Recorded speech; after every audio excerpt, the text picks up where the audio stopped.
Problema mo ba yung kaldero mo na lagi na lang napapanisan ng kanin at talaga namang maraming kanin ang nasasayang? Pwes wag mo nang problemahin yan. Dahil napakadali lang naman ang solusyon nga natin dyan.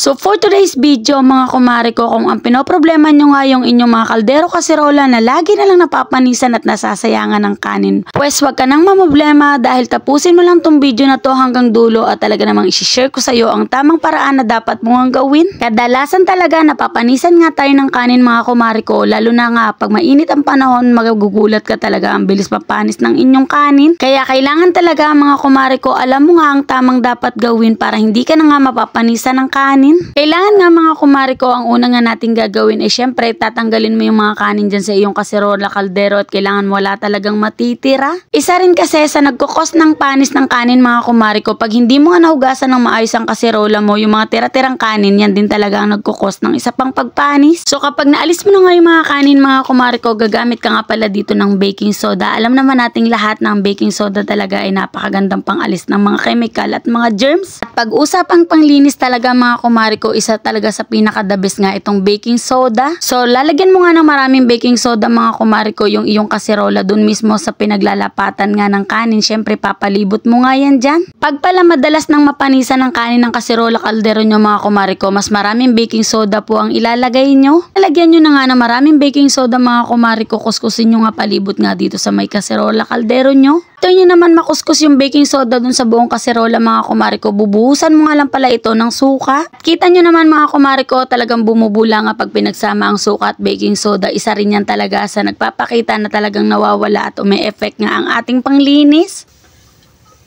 Yan, ganyan lang yung gawin mo. At dahil napaghalo mo ng mga kumare ko yung suka at saka yung baking soda, kuskusin mo nga lang ulit ito ng mabuti. Anyway, after mo naman siya makuskus mga kumare ko, instead nga na dishwashing liquid ang ilalagay nyo, ilalagay nga natin ay ang sabong panlaba. Minsan mga kumare ko, isa din sa nagkukos ng pagpanis nga ng kanin natin ay yung paglalagay nga natin ng dishwashing liquid, lalo na nga kapag hindi mo nababanlawan ng maayos. Lalo na nga kapag ang ginamit mong dishwashing liquid ay yung talagang sobrang bango, yan talaga nakakapagpapanis din yan ng kanin. So eto nga mga kumare ko, papahid ka lang naman dito ng kaunting sabong panlabat. Ito nga yung ipang kukuskus mo doon sa pinakakaserola, kaldero mo. Pabanlawan, kukuskusin ng mabuti.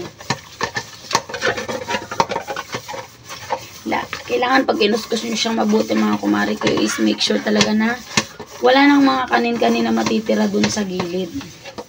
Ayan. So kailangan side na side talaga siya. Anyway, after nga nun mga kumare ko, ayan, babanlawan mo nga lang talaga siya ng mabuti. At kapag nga nagawa mo na lahat-lahat yun mga kumare ko, sinisigurado ko sa'yo na hindi na nga mapapanisan ng kanin yung kaldero nyo at aabutin talaga ng kahit 2 days yung kanin nyo. So yan lang muna. Salamat!